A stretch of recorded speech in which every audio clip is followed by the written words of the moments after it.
The topic that we're going to be talking about today is toxic relationships and what to do if you find yourself in a toxic relationship, and also how to tell whether a relationship is toxic or not. And to really understand how to differentiate those things, we have to talk a little bit about emotional connections within relationships and what those do and why they're so important. All relationships, all intimately bonded relationships, whether it's between a parent and a child or between partners in an adult relationship, or even kids and a few other important adults in their lives, such as aunts, uncles, and things like that, are all organized around this sense of emotional connection.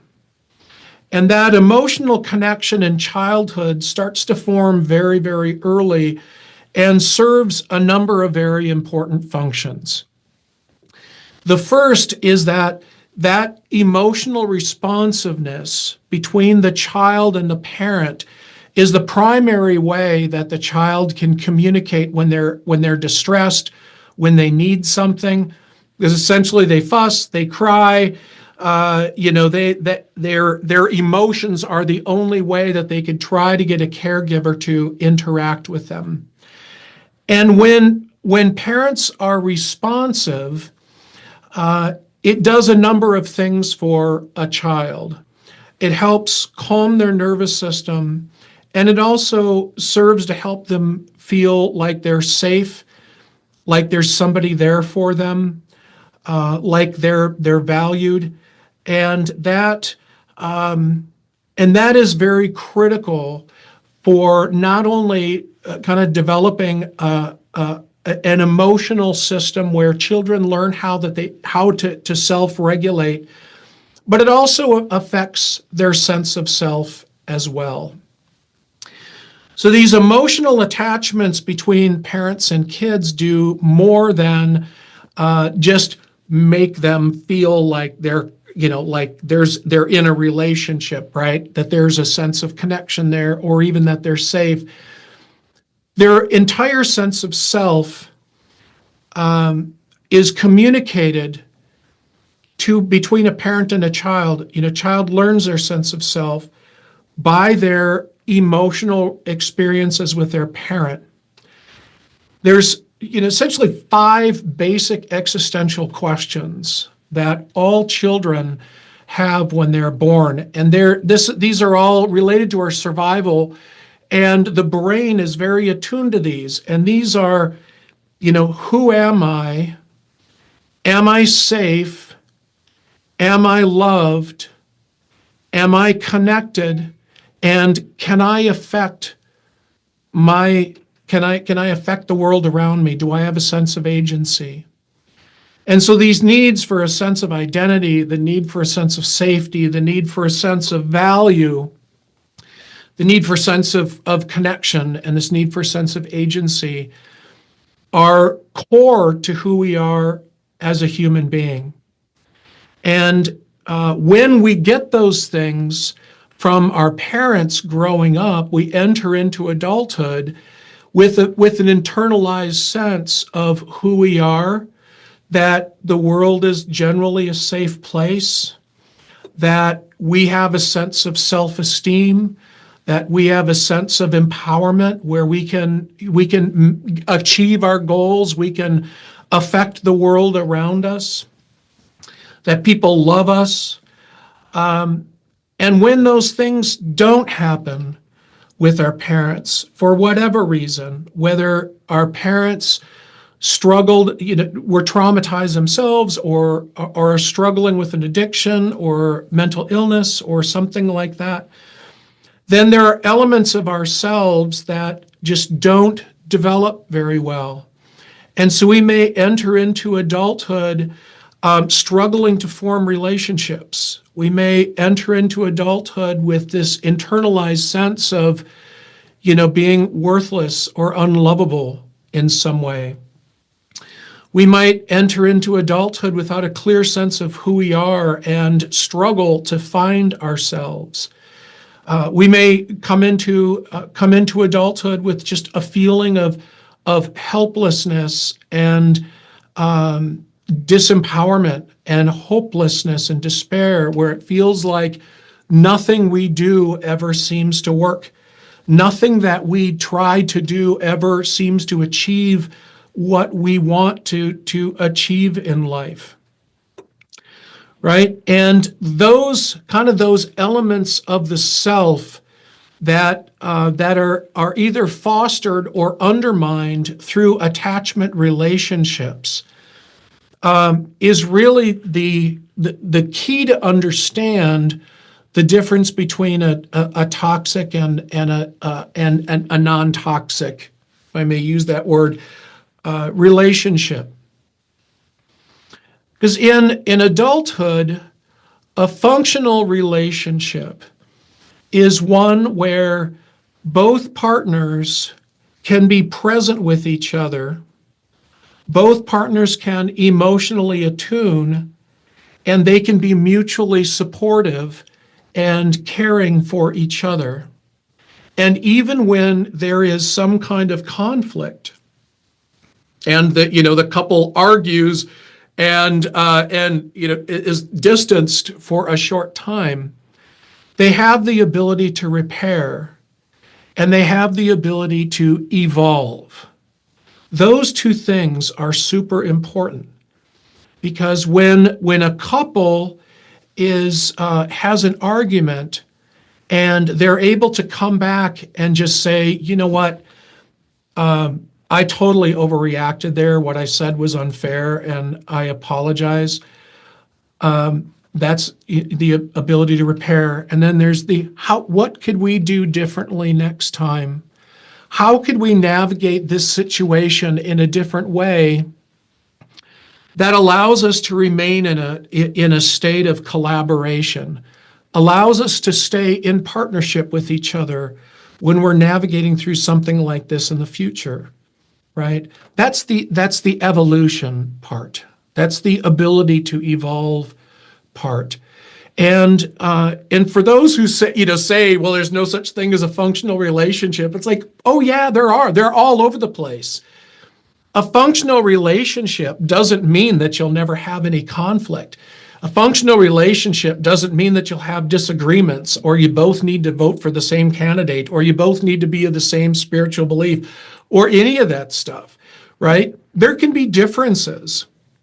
There can be conflict. There can be disagreements.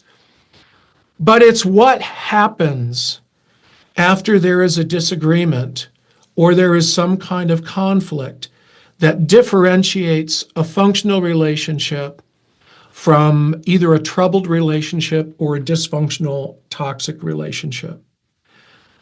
In a functional relationship, like I said, there's the ability to repair and there's the ability to evolve, so that the next time there is a conversation about this, we have decided collaboratively how we can navigate through that in a more effective way without us feeling like we're becoming disconnected.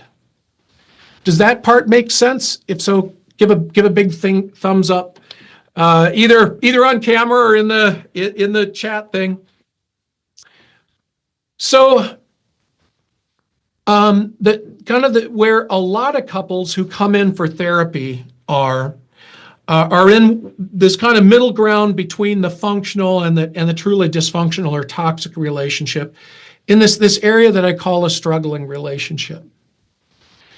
People who are in a struggling relationship both desire to be there for each other, and most of the time they're able to work collaboratively and be present with each other and be mutually supportive and caring about how the other person is, and really love each other and both be present.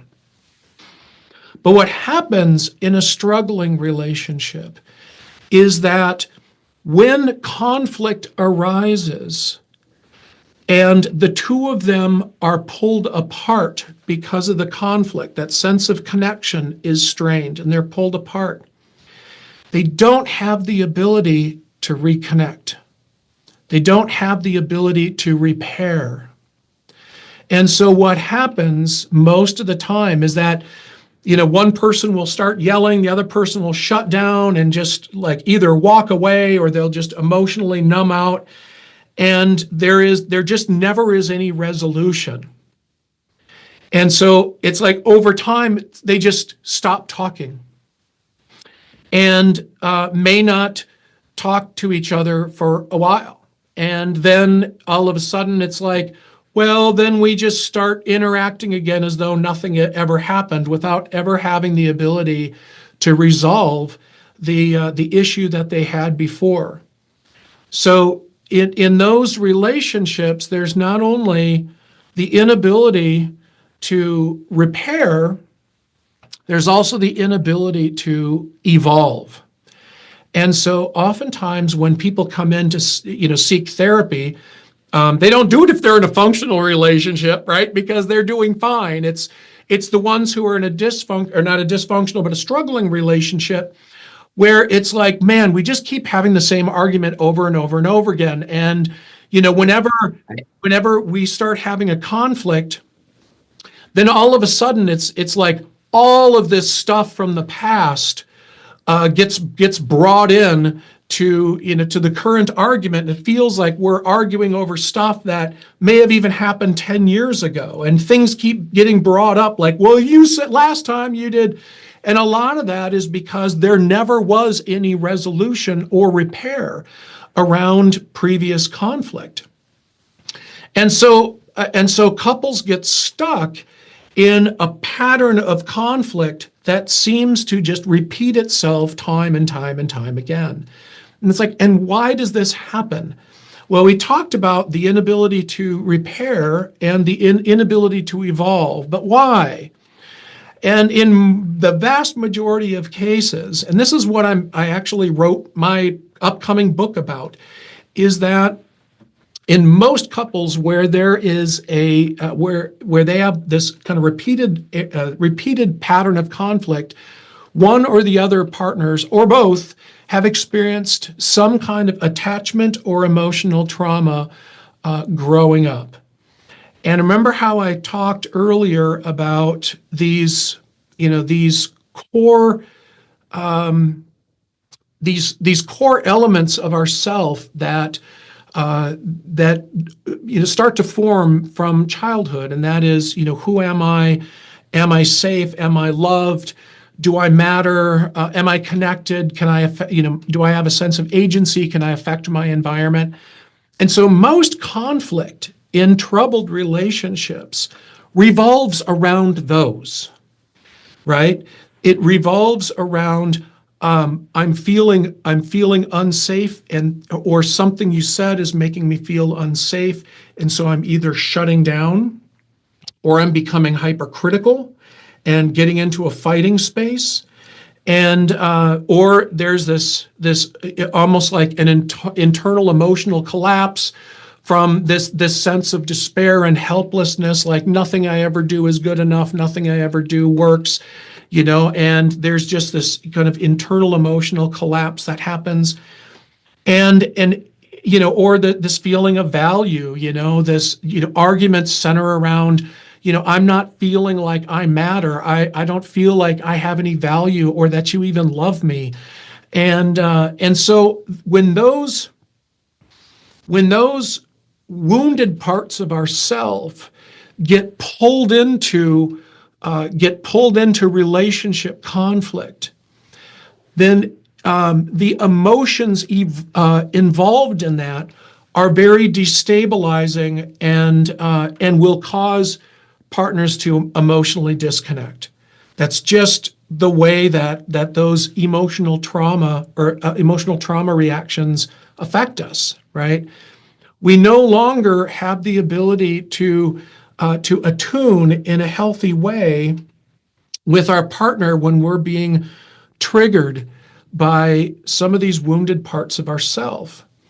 And so we get into patterns of conflict that cannot be resolved because they're not coming from oftentimes the thing that we have identified that is making us upset. They're actually coming from a place of woundedness from our past. And so in that pattern, it becomes very difficult for couples to be able to repair and evolve unless the partners are willing to look at some of their own emotional woundedness and heal that at the same time.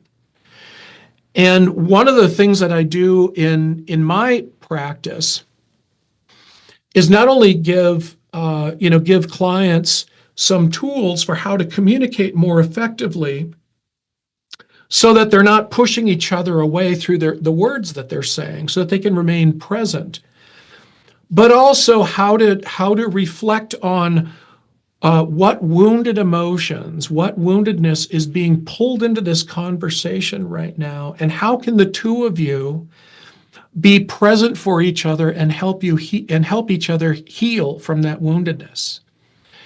Because one of the things that is just a truism about emotional trauma and being wounded, having our sense of self wounded, is that occurs through relationships, and that gets healed through relationships. There's only a certain amount of us being able to journal and talk about how lovable we are and how amazing we are, or standing in front of a mirror and saying, I'm good enough, I'm smart enough, and doggone it, people like me, right? There's only so much of that will have, that'll only have so much of an effect, right? And the effect is fairly temporary and not very significant. We need to experience being loved by somebody who is important to us, somebody who we have a bond with. We need to experience a sense of having agency so that we can have an active role in how our life unfolds within the relationship. We need to have who we are as human beings, and our thoughts and our feelings and our own perceptions and talents recognized and valued and protected in the relationship, right? We need all of these things, and we need to have this sense that whenever I am distressed, that I can turn to you and you will be there for me. And I know that no matter what happens, that I can always turn to you and you will be a source of comfort and support for me, right? And these are the things that when we have experienced emotional trauma, that we all need, and everybody needs that stuff. But when we experience trauma, it's like there's an extra level of intentionality around those things that is necessary, just because of the woundedness that we've had from growing up, right?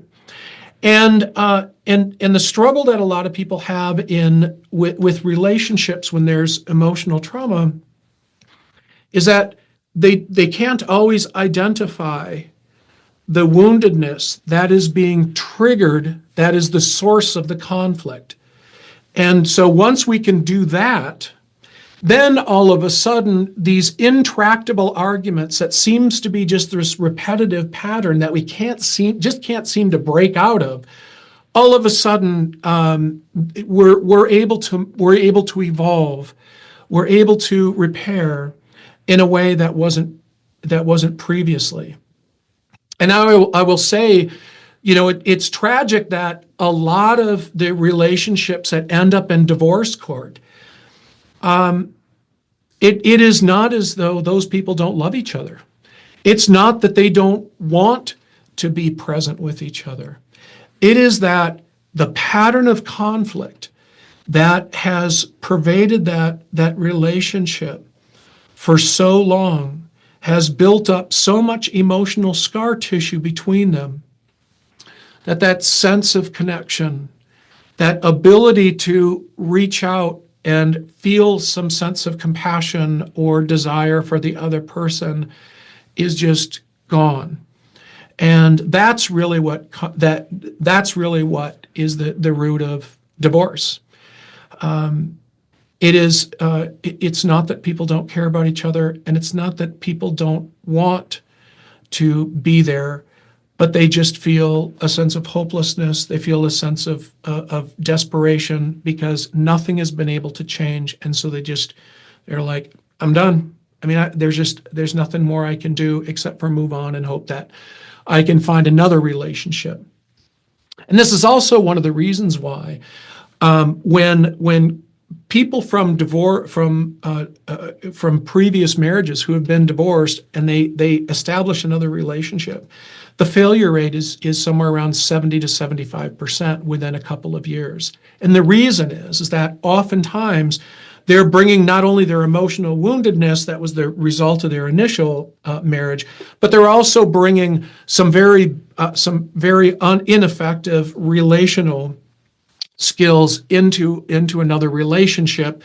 And even though the two of them desire to be with each other and want to be with each other and want to make things work, that combination of the woundedness and the ineffective ways of communicating will oftentimes lead that relationship to fail. And that's a tragedy. And those are the people that I like to work with, because those are the people who can be fixed, right? If they're willing to put in the work. Does that all make sense so far? Big thumbs up. All right, cool. The toxic relationship is a different animal. So in a toxic relationship, there is one partner or a parent. This oftentimes toxic relationships in adulthood start in childhood. But a toxic relationship, by definition, is when one person has the inability to reflect on their own emotional process and show up emotionally in a healthy way. Instead, what happens is that instead of having their own awareness of what is going on, everything gets externalized, where it's everybody else that's the problem. Everybody else is to blame. Everybody else is at fault.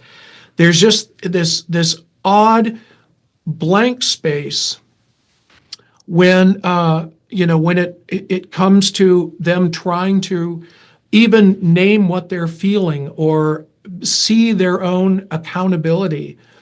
And I've seen this in the clinic a number of times. And oftentimes in a toxic relationship, what happens is that the toxic partner actually oftentimes will set up the appointment to help me gang up on the other person, to help blame them more for them being the one at fault, when oftentimes it's the toxic person who is at fault. And the thing about a toxic relationship, and I'll also use the word dysfunctional, because a troubled relationship is not necessarily a dysfunctional relationship, right? There are parts about that don't work, right? But even in a troubled relationships, most couples do most things right most of the time. It's just that there are times when they get into a conflict and things get triggered and they don't know how to repair. In a toxic relationship, there really is no time where there is that sense of togetherness. There's really no time where, take for example, a partner or a parent who is narcissistic, or a partner or a parent who is suffering from addiction, is able to show up in an emotionally healthy way with the other. There just is no time when that can happen. And so because We are all wired to seek that an emotional bond with the other person, because part of our brain's hardwiring to around our sense of self, kind of validate our identity and to feel safe and to feel loved and to feel all of those things. It's like our brain is wired to have that presence with another person who can reflect those things back to us, right? This is one of the reasons why solitary confinement is so damaging to the psyche, because when we don't have another person who can be present with us in a way that would allow us to have a healthy attunement, we start to disintegrate mentally and emotionally, right? And a very similar thing, although even a little bit worse, happens with a toxic partner or parent, because in that situation, there is our emotional bonding system, right? That attachment system that is longing for that connection. It's like we want to make that happen. But since that the partner cannot be there, or the parent cannot be there in a healthy way, we have to start distorting ourselves in order to try to fit into some distorted connection that we can form with the other person, right? And so we have to start denying parts of ourself. We have to start shutting down or dissociating from our own needs in order to maintain a stable connection with somebody who is toxic, right? Because there can't be any attunement. There can't be any healthy attunement. We have to start really shutting down our own these own core emotional needs that we have for a sense of value, a sense of feeling loved or having a sense of agency. And we have to, it's almost like a Stockholm syndrome kind of thing, where our own sense of self becomes very distorted in order to try to retain some kind of connection that the attachment part of our brain is trying to maintain, because this is an important person in our life. And when that happens, particularly during childhood, when we grow up in a family where there's alcoholism, there's narcissism, there's significant mental illness, and I'm not talking about a mom who has some anxiety, and a dad who suffers from depression, because they can still, even though they may feel like crap or not be a lot of fun to be around all the time, they can still they can still be present in a way. It's like, I'm so sorry that this is like this. I really love you, and I wish, things like that. They could still, attune. But in a parent who has, we call it cluster B personality disorder. So this is like antisocial, where it's like everybody is the enemy, everybody's out to get me, got to get them before they get you, kind of attitude. Or there's a borderline where there's just this intense and catastrophic reaction to the feeling of abandonment. So if somebody goes away, then they just become emotionally unglued. I had one client, in fact, just an example of this. I had a client one time who started dating this woman, and they, after about a year or two, they ended up getting married, and she had borderline in a big way. And there was one time when he went to go to his medical practice, and he didn't say goodbye to her in the morning. And she had just felt such a sense of emotional collapse that she called the police and told them that he beat her up. And they went to his medical practice and arrested him right in front of his patients. And later, she even admitted that, he didn't, but she was so upset that he didn't say goodbye to her in the morning, right? That would constitute a toxic relationship, because his actions and his behavior and how he moves through life is so tied to, in this case, so tied to her emotional woundedness, that there's no place for him just to be, an independent actor, who can be in relation. It's more like a hostage situation. And that in toxic relationships, in particular, one of the ways that you can kind of identify a toxic relationship is it safe just to be you? Is it safe to have your own thoughts, have your own feelings, have your own opinions, have your own identity? Are you celebrated for that, or are you shamed for that? Are you punished for that? If you're shamed and punished for that, that's a toxic relationship, right? Do you feel empowered in the relationship, right? Is somebody encouraging you to go and, explore the world and do things, and, how can I be there to support you? Or is it, everything about meeting the needs of the, of the toxic person? Does everything have to orient around the toxic person, right?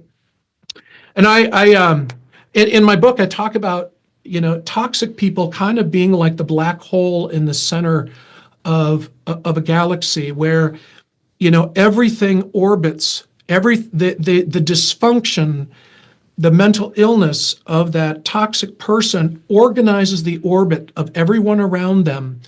And, and while it slowly robs the energy of everything around it, and there's no amount of self-sacrifice that the people in a toxic relationship can do that will ever make the toxic person whole. There's nothing that we can do. There's no amount of denying ourselves, or there's no amount of distorting ourselves to try to make the other person happy that will ever lead to any satisfaction, because it's coming from it for the toxic person, right? That dysfunctional person. It's coming from a very significant place of woundedness. So one of the questions that we really have to ask ourselves, if we're in a situation, or we know somebody who is toxic, what do you do about that? What do you do about that? And we're going to talk about that when we come back from break. In the first half, what we talked about is how to identify a toxic relationship and how it differs from a functional relationship versus one that is just struggling. And the thing about the toxic relationship that makes it so destructive is the inability to emotionally attune in a healthy way that requires us to distort our sense of self in order to retain any kind of stability in the relationship, any kind of a connection with the other person. We have to deny who we are, and deny our own needs in that relationship in order to remain engaged. So what do you do about that, right? So there are a couple let me start again. There are a couple ways of answering that, depending on whether this is somebody who is a family member, whether it is a partner, or whether it is like a coworker, a boss, or somebody else that you know socially. It is much easier to just avoid a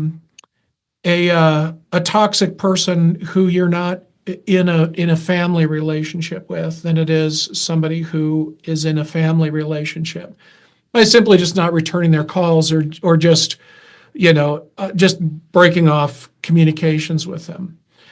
But if you're in a situation, particularly in a family system, where you have a parent, for example, who is narcissistic and very destructive, or other family members that are very unhealthy, where you cannot really show up in any kind of way that's healthy. You really have one of two options. One is just to go non-communication, which there are some people who do. Completely viable option, right? There's some who they're just like, you know what? I am not willing to do any more emotional work. There is nothing about this relationship that is non-wounding to me to engage in. Every time I talk to them, every time we interact or I go over there, I end up really feeling like crap, and I frankly just don't feel like putting any more work into any of this, and so I'm just going to go non-contact. And that's a completely legitimate approach, right? That's fine. Another one is what I call a compassionate disengagement. And there's really kind of two parts of that. That compassionate disengagement, let's talk about that disengagement thing to begin with. Because the reason why a toxic person continues to wound us is that we continue to seek something from them that they are unable to give. And what we are seeking most of the time is we are seeking a sense of repair. We are seeking to finally get them to see our value, to finally feel some validation, to finally, to finally feel as though we are loved and embraced for who we are. And so we look for little glimmers of hope where they might make a comment or something that feels hopeful, and then we're disappointed again. And then they might do something or say something or send us a card saying, "Happy birthday, I love you." And there's this, oh my God, have we turned a corner? Finally, can we finally, kind of go somewhere? And then it ends up being just re-traumatizing, right? Emotionally, when you try to re-engage because of the way that the other person is able to or not able to manage their own woundedness. And so the disengagement part is really about removing or releasing our desire to restore or repair an emotional bond with that person. It is about just releasing that. And it's not, it goes a little bit beyond, it goes quite a bit beyond just saying, well, fine, then I don't care what they think. Just kind of saying that to ourselves in just kind of an oppositionally defiant way or in an angry way. But it's another thing to really be able to take that hook out of ourselves and release that, right? To take that hook out of our heart and just release that to the other, back to the toxic individual. And the way that I have found to be the most helpful is to forgive them for being a flawed human being. And this is simultaneously a simple thing to do and a really, really, really hard thing to do. Because there can be this sense that somehow we're letting them off the hook for all the crap that they did to us and all the harm that they caused us, and somehow they're getting away with it. But the reality is that when we can truly just see them, this is going to sound a little bit strong, right? But just see them as a broken person and forgive them for being a flawed individual who is unable to connect with us in a healthy way. When we can get to that place, we are really taking the hook out of us.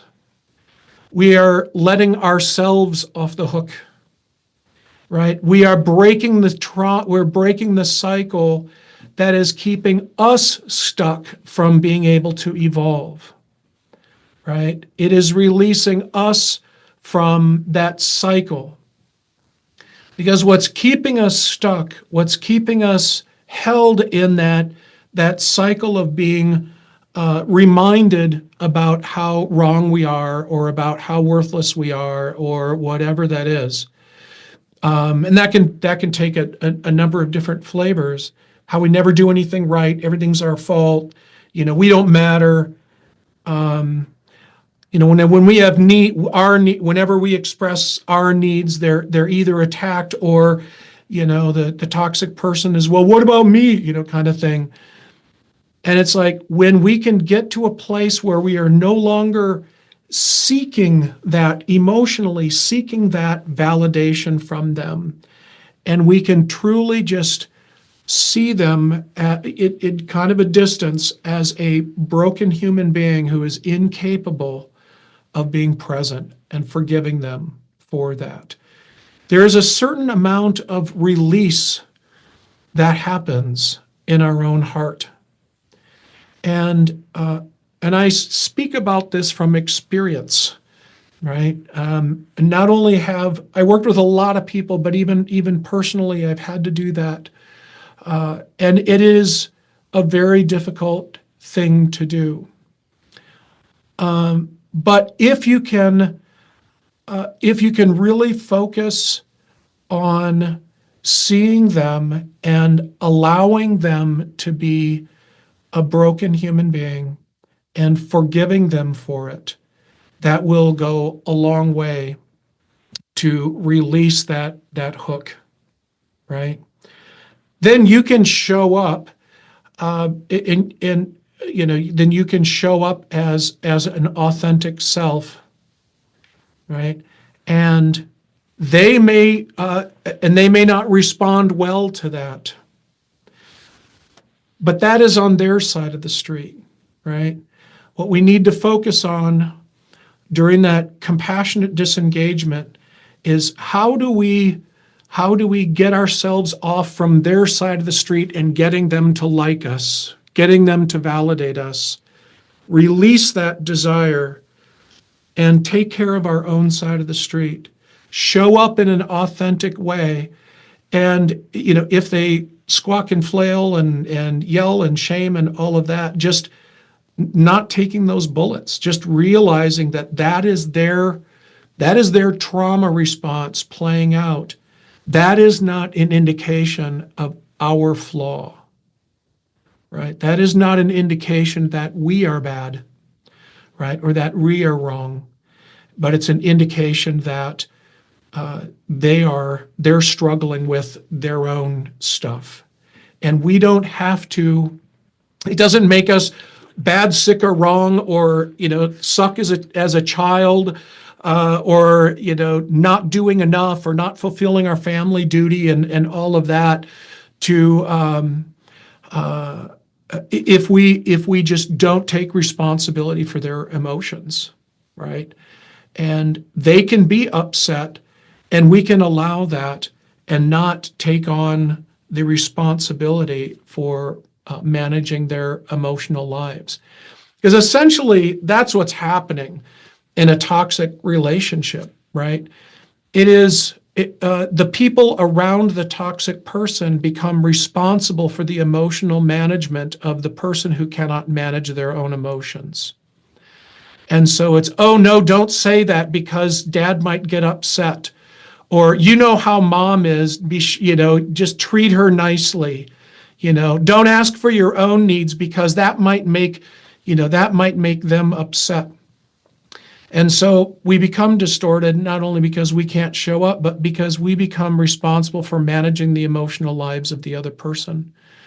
And essentially that means that we can't take care of our own needs as long as we are tied, or I should at least say, to the extent that we are tied to managing the emotional lives of the other, we are stuck in we are kind of stuck in our own in a bit of our own dysfunction, in a bit of our own woundedness, and we'll have trouble evolving from that.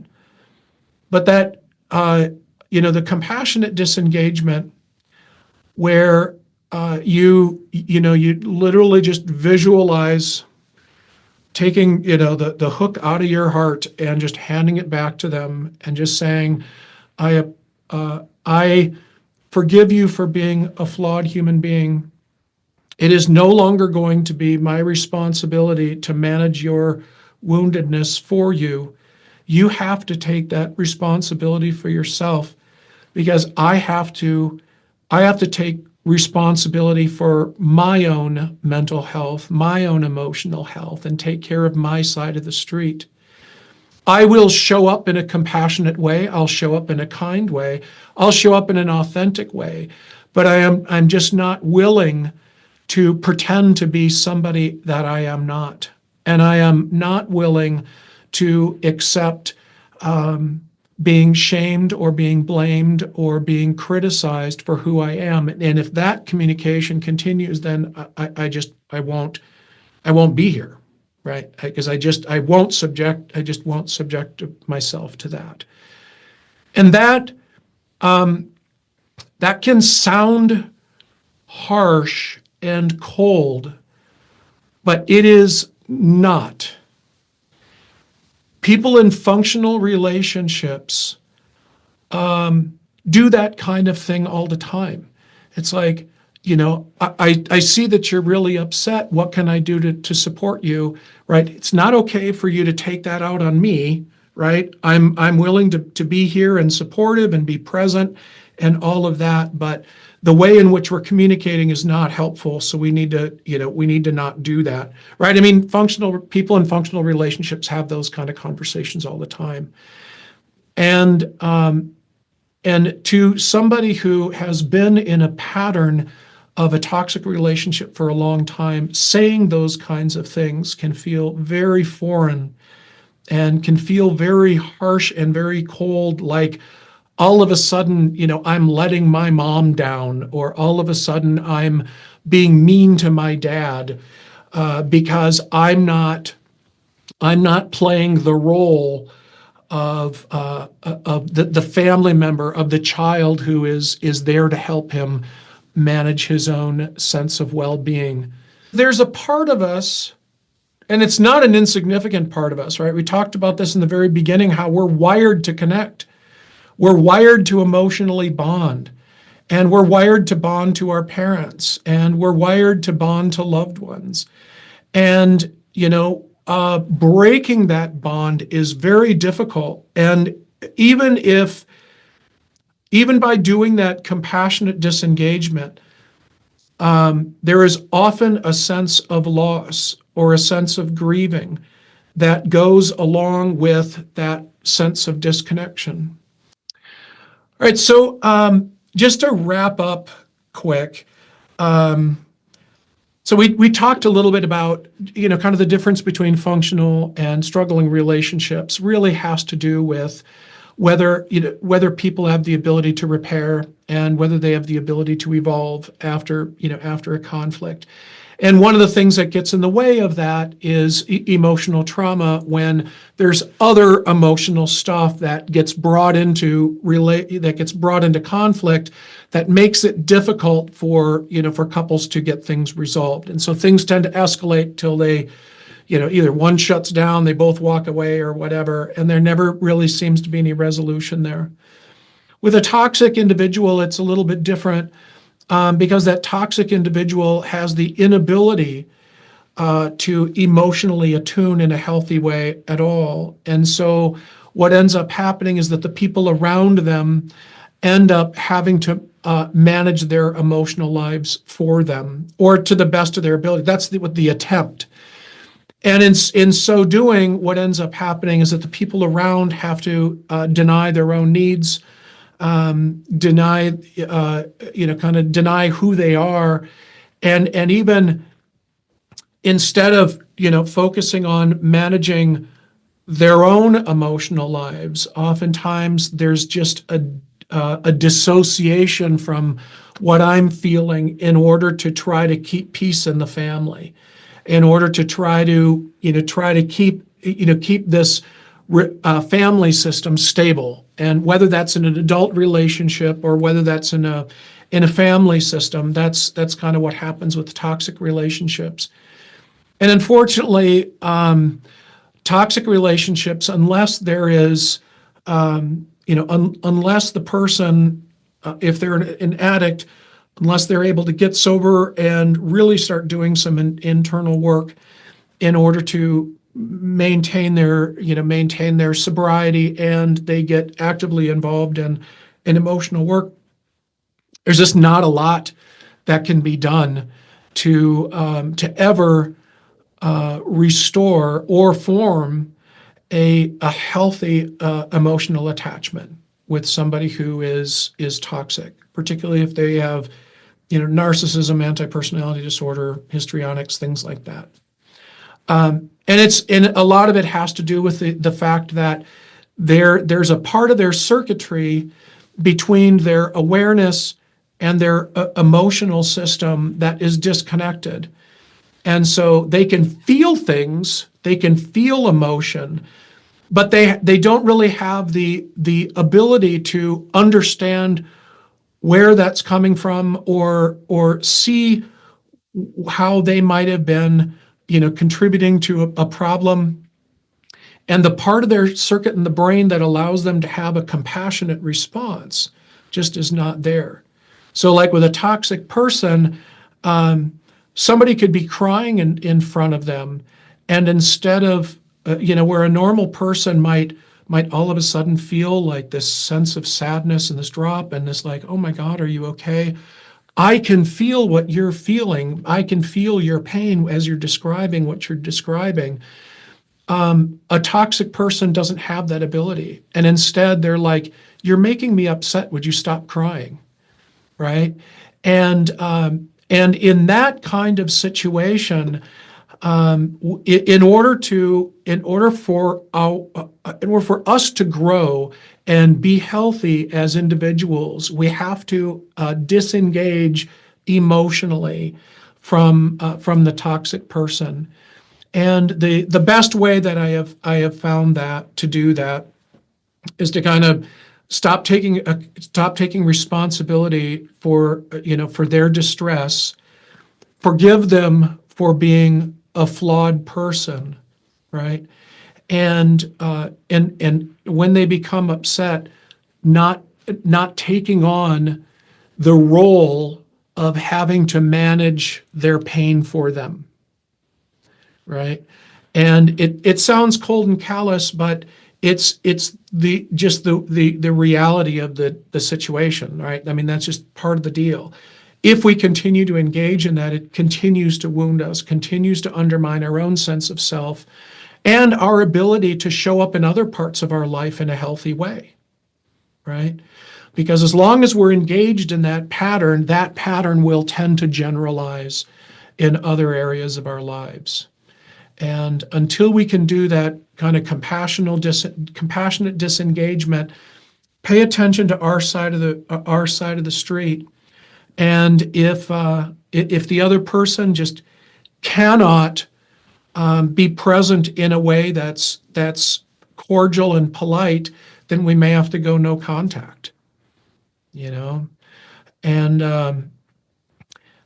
that releasing ourselves from the responsibility of managing the life of somebody who can't manage their own emotions is one of the biggest releases, is one of the biggest freedoms that we can find from that kind of compassionate disconnection, right? It gets us off the hook and allows us to focus on our own woundedness and where we need to evolve, and to be able to form relationships that are not just a reflection of this unhealthy pattern, right? But that are a healthier pattern that reflect more of a functional relationship.